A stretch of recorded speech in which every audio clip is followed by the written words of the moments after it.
मैं SP Dixit GPS school गुड़ागौर से अपना ऑनलाइन में आगे चल रहा था। जो मैंने पहले आपको बताया था ब्लॉटिंग टेक्निक आपको बताया था।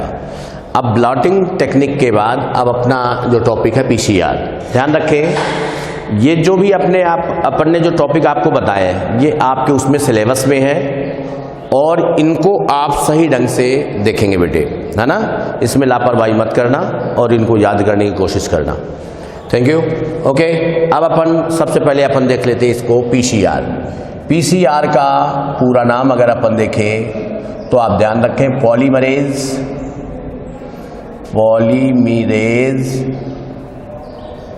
चेन रिएक्शन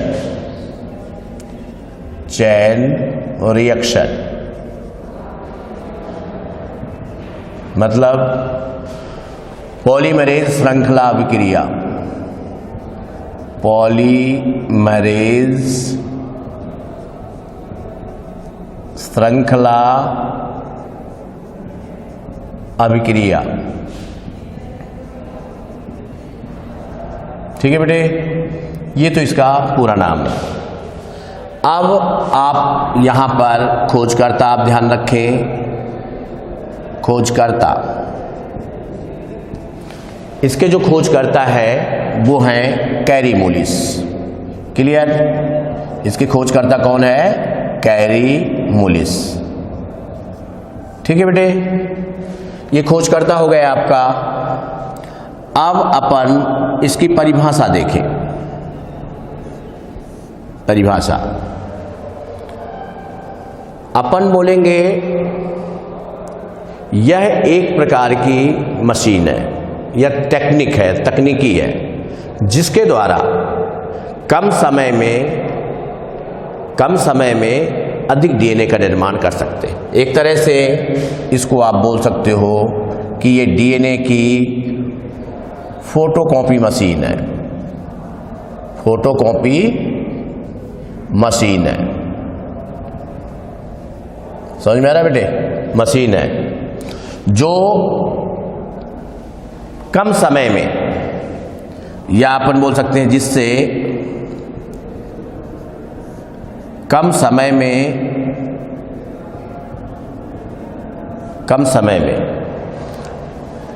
अधिक डीएनए प्राप्त कर सकते हैं। अधिक डीएनए प्राप्त कर सकते हैं। समझ में आ रहा है? जैसे जो फोटोकॉपी मशीन होती है तो फोटोकॉपी में अपन बोलेंगे कुछ ही समय में अपन प्रतिलिपियां उसकी प्राप्त कर सकते हैं, तो उसी तरह अपन बोलेंगे इसमें। अब ध्यान रखें, इसके बारे में मैं आपको थोड़ा इसका बता देता हूं। खोजकर्ता हो गया, परिभाषा हो गया, अब इसका थोड़ा परिचय, आप इंट्रोडक्शन, सामान्य परिचय।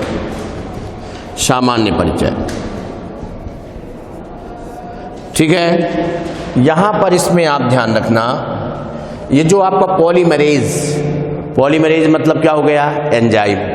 ठीक है ना। तो पॉलीमरेज का मतलब यहां पर अपन देखें तो आप ध्यान रखें, यहां पर टेक डीएनए पॉलीमरेज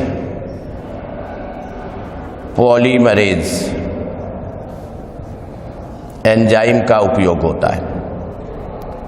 समझ में आ रहा है? टेक डीएनए पॉलीमरेज एंजाइम का उपयोग होता है, जो किससे प्राप्त करते हैं? आप ध्यान रखें, थर्मस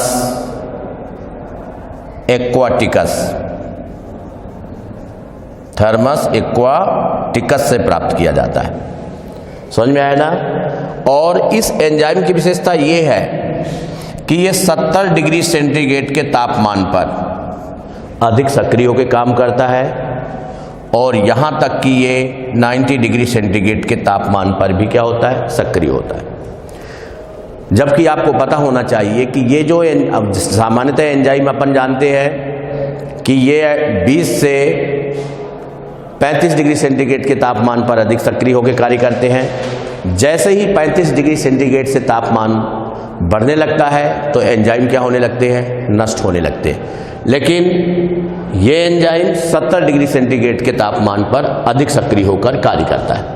तो इसमें टेक डीएनए पॉलीमरेज एंजाइम का उपयोग होता है, जो अपन बोलेंगे किसका निर्माण करता है, अपन बोलेंगे ये डीएनए के अन्य प्रतिलिपियों का निर्माण करता है। अब इसकी प्रक्रिया आप देख लीजिए, प्रोसेस, ठीक है, प्रक्रिया देख लो आप। इसकी प्रक्रिया 3 चरणों में पूरी होती है। कितने चरणों में? 3 चरणों में।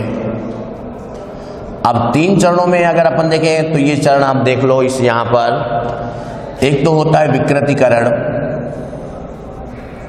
विकृतीकरण। दूसरा है तापानुशीलन, तापानुशीलन। और तीसरा है बेटे प्रसार। मतलब कुल मिलाकर ये जो चरण है एक चक्र के रूप में होते हैं, और एक चक्र में अगर अपन देखें तो 225 सेकेंड का समय लगता है। समझ में आ रहा है कितना समय लगता है? 225 सेकेंड का समय लगता है। यहां पर आप ध्यान रखें 2 मिनट मतलब 120 सेकेंड इसमें लगते हैं। इसमें अगर अपन देखें तो 45 सेकेंड लगते हैं, और इसमें अगर अपन देखें तो 1 मिनट मतलब 60 सेकेंड लगते हैं। टोटल करेंगे बेटे तो ये आपका कितना आ जाएगा? 225 सेकेंड आ जाएंगे। क्लियर? तो 225 सेकेंड में अपन बोलेंगे ये प्रक्रिया पूरी होती है। कौन कितने चरणों में? विकृतीकरण, तापानुशीलन और प्रसार। तो सबसे पहला स्टेप मैं आपको ये बता देता हूं, ये यहां पर आप ध्यान दें, ये अपन बोलेंगे ये डीएनए की दोनों श्रृंखलाएं। दोहरा कुंडली जो होता है आपको पता ही है, ये 3, ये 5' और ये 5', ये अपन बोलेंगे 3। ये पहला स्टेप है। यहां पर अपन बोलेंगे जो तापमान जो होता है कितना रखते हैं, यहां अपन बोलेंगे 90 डिग्री सेंटीग्रेड से ऊपर तापमान रखते हैं। ठीक है? अब अधिक तापमान होने के कारण आपको पता है कि जब तापमान इनका अधिक रहेगा तो ये जो नाइट्रोजनस क्षारक हैं, जो बेस है, जो हाइड्रोजन बंधों के द्वारा क्या होते हैं, जुड़े हुए रहते हैं। समझ में आ रहा कि नहीं आ रहा? हाइड्रोजन बंधों के द्वारा क्या होते हैं, जुड़े हुए रहते हैं। तो अधिक टेम्परेचर के कारण ये जो दोनों श्रृंखलाएं हैं ये क्या हो जाती है बेटे, ये अपन बोलेंगे अलग अलग हो जाती है। मीन्स ये ऊपर वाली श्रृंखला अलग जो 3 और 5' के रूप में है, और नीचे वाली श्रृंखला ये 5' और ये 3, ये दोनों श्रृंखलाएं क्या होती है बेटे, ये अलग हो जाती है। तो ये कौन सा हुआ? ये पहला स्टेप हो गया आपका विकृतीकरण। क्लियर? अब आप अगला स्टेप आप देखिए, दोनों श्रृंखलाएं अलग हो गई। अब आपका है तापानुशीलन। ये सेकेंड स्टेप आपका तापानुशीलन। तापानुशीलन इस स्टेज में आप ध्यान रखेंगे जो टेम्परेचर जो होता है, टेम्परेचर अपन बोलेंगे 50 डिग्री से ऊपर, 50 डिग्री 50 डिग्री सेंटीग्रेड, या अपन बोलेंगे 50 सेंटीग्रेड से अपन बोलेंगे 55 तक यहाँ पर तापमान रखते हैं। फिर इसमें अपन बोलेंगे दोनों श्रृंखलाओं में ये आपका यहाँ पर लाते हैं ये आरएनए प्राइमर। ये सपोज करिए ये 3' है तो ये 5' और ये 3' का हो जाएगा। यहाँ पर ये है तो ये 5' से शुरू है, ये अपन बोलेंगे 3 पर है, तो ये यहाँ पर ये आपका क्या हो गया, ये RNA primer. RNA primer, RNA primer आपको पता है कि आरएनए प्राइमर जो होता है वो डीएनए का क्या होता है, छोटा खंड होता है, जिसे अपन क्या बोल देते हैं, आरएनए प्राइमर। ये तापानुशीलन हो गया बेटे, 50 डिग्री सेंटीग्रेड तापमान रखते हैं। अब इसके बाद अब आप यहां पर ध्यान दें, अब Taq DNA polymerase enzyme, Taq DNA polymerase में टेक डीएनए पॉलीमरेज एंजाइम की उपस्थिति में अब ये जो डीएनए श्रृंखला जो होती है आरएनए प्राइमर की, ये जो आरएनए प्राइमर जो होता है ये क्या होता है बेटे, ये आकार में ये अपन बोलेंगे आगे की तरफ क्या होता चला जाएगा, ये अपन बोलेंगे ये वृद्धि करता चला जाएगा। ये 5 3। दूसरी जो श्रृंखला है वो आपको पता है, ये 5 ये 3, ये पुरानी श्रृंखला है, आपको पता है सेमी कंजर्वेटिव डीएनए बनता है। और ये इधर ये इस तरह से ये श्रृंखलाओं का क्या होता है बेटे, ये निर्माण होता है। ये हो गई 3 5, ठीक है। और यहाँ पर मैंने आपको जो टेम्परेचर बताया, तापमान यहाँ पर कितना हो जाता है, तापमान यहाँ पर लगभग 70 डिग्री सेंटीग्रेड के लगभग अपन बोलेंगे तापमान होता है। तो इस तरह से अपन बोलेंगे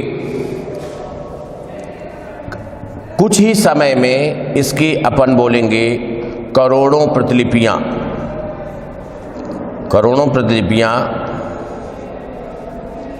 इसकी प्राप्त होती है, ठीक है।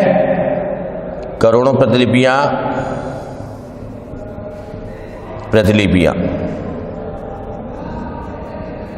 ये अपन इनके ये अपन प्राप्त कर सकते हैं।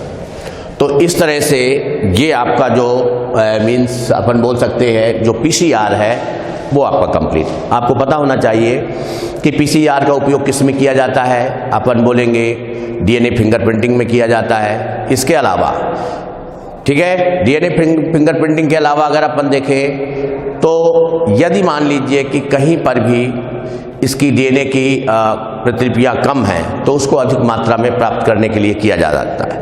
मानव जीनोम परियोजना, उसमें भी आपने देखा होगा, मानव जीनोम परियोजना में भी अपन बोलेंगे पीसीआर का उपयोग होता है, ठीक है। इसके अलावा जीन थेरेपी वगैरह में, है ना, तो इन सब में अपन बोलेंगे पीसीआर का उपयोग है। Okay, thank you. अब अगला टॉपिक अपना रहेगा डीएनए फिंगरप्रिंटिंग।